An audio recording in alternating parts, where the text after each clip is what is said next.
Hello fantasy managers and welcome back for another video. My name's Jack and today we go over the players to buy for the semi-finals of World Cup Fantasy. If you're liking the World Cup Fantasy content, drop a like and subscribe as it really does help out the channel.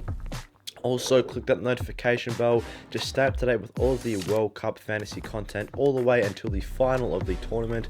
Also, don't forget to join our league. We are going to put the league code up on the screen. That also is linked in the description down below. We'll try and get as many people as we can into the league before the final of the World Cup. And with that being said, let's jump into the video. So let's take a look at the first player to buy on the list. This one is a goalkeeper option in Hugo Lloris. He is coming in at £6 million and definitely hasn't had the best World Cup performance so far, as in his first 4 matches he's still yet to record a clean sheet for France. But I do think France definitely have the best fixture throughout the semi-finals in Morocco. I can see the temptation to go for Emi Martinez as well for Argentina against Croatia, but personally I'm slightly leaning towards Lloris, as I do think France have a slightly better defence in general, and they would be expected to perform better from a defensive standpoint against Morocco, as Morocco haven't scored a massive amount of goals so far this tournament. They've mainly been sitting back and looking to hit on the counter. Morocco have also only conceded just 1 goal throughout the tournament, so their main asset for themselves is their defence rather than their attack. So I do think France can record a clean sheet in this game, and in my opinion, Lloris probably has the highest chance of a clean sheet out of any goalkeeper in the semi-finals.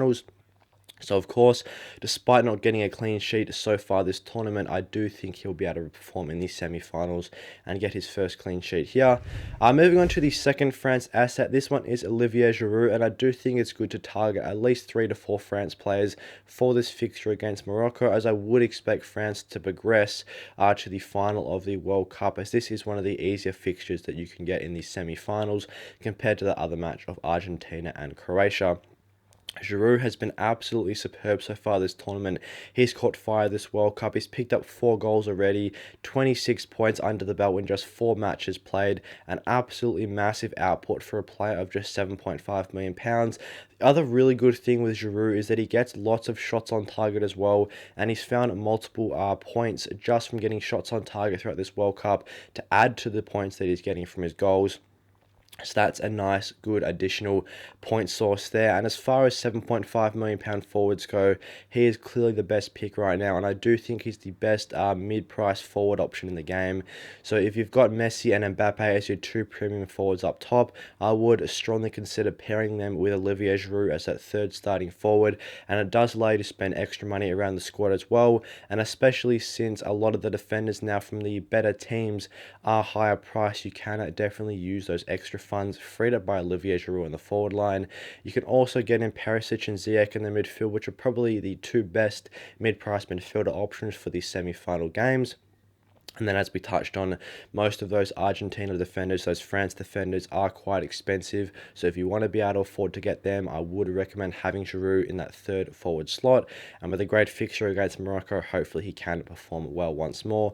As we touched on just then with Giroud, Perisic is a nice midfielder option that Giroud does allow you to get into the team. Perisic at £7.5 million is probably my favourite midfielder pick for the semi-finals, as he has scored the most points out of any midfielder remaining in the tournament right now. He's put up 21 points so far, so he's been pretty impressive. Between him and Ziyech, they've been the 2 highest scoring players in the middle of the park that are still left in the tournament. Perisic has recorded 1 goal and 2 assists so far for Croatia, so a pretty decent attacking output. Nothing insane, but as compared to some of the other midfielder picks that are still left in the tournament, I still think he's one of the better options, even just with the goal and 2 assists. Argentina's defense has been pretty decent so far this tournament, but Croatia have gone on a good run with goal scoring, and they've gone on a great run throughout the tournament as well. So hopefully Perisic can lift in this big game and get an attacking return for his side. And as I touched on, there isn't too many better midfielder options right now. So if you don't have Perisic in the team, I do think he's an essential pick to have in the midfield, as you're not going to find too many better picks. And I think Perisic still offers good attacking potential in his own right, already picking up 3 attacking contributions throughout the tournament. So hopefully he can produce something nice for Croatia in the semi-final against Argentina. In the same game, we look to Nicolas Otamendi. He's just coming in at £5 million and is one of the few Argentina defenders that's going to be able to play this game, because a lot of them did pick up yellow cards throughout the tournament. Otamendi, though, on the other hand, at just £5 million, will be all good to go. He hasn't got too many yellow cards this tournament, so he's still not going to be suspended in this one, despite playing 5 games and a lot of Argentina players picking up yellow cards throughout the tournament. Otamendi has recorded 15 points, which is a decent output for a player of his price. He is one of the highest scoring defenders that is still left in the tournament, and Argentina's defense has recorded 2 clean sheets throughout the tournament as well, which is a pretty decent output. And since Croatia haven't scored a monstrous amount of goals this tournament, just scoring a goal a game in the last 2 matches, winning both of those on penalties. Hopefully this Argentina defense, from Otamendi's perspective, it could get a clean sheet. The main attacking threat for Croatia probably is Perisic with 3 attacking contributions, but if he isn't to get attacking returns, Otamendi could be there at the other end of the pitch picking up a clean sheet. And at just £5 million, he is one of the cheapest starting Argentina defenders to get into the team. He has also recorded an attacking return as well, with his 2 clean sheets from a corner. So that's also a nice alternate route to return with Otamendi. And he's probably got the second best fixture out of any team in the semi-finals, as I do like France's fixture against Morocco, but then Argentina against a slightly weaker Croatia side, who, to be fair to them, have done very well so far this tournament, knocking out Brazil. But I do like this Argentina team for a clean sheet as well. And then Otamendi could maybe chip in with those attacking returns if need be. Looking to that Croatia defense, though, on the other hand, they've also been pretty decent so far this tournament, and it's really been their defense that has shone through and been able to propel them to the semi-finals of the World Cup, as their attacking output hasn't been hasn't been massive so far this tournament. It's really been their goalkeeper and defense that's shone, and Josip Juranovic could be a nice pick to have in the team. He's playing in that fullback role for Croatia. He has picked himself up an attacking return already this tournament, which he has paired with 2 clean sheets as well. So a very decent output from him, and I do like his fixture in comparison to Morocco's defense, as most people would have already checked off that Argentina and France defense. They've probably maxed out the players from the Argentina and France sides already. So if you're looking for a good option between that Croatia and Morocco defense to complete that final back 5 player, I would recommend Juranovic as the pick here.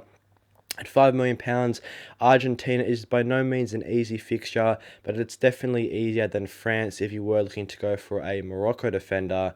So between all the Croatia and Morocco defenders, I do think Juranovic is the best pick. Obviously, pairing those 2 clean sheets with an attacking return. Yes, Argentina is not an easy fixture, but at this stage in the tournament, you aren't going to get too many easy fixtures.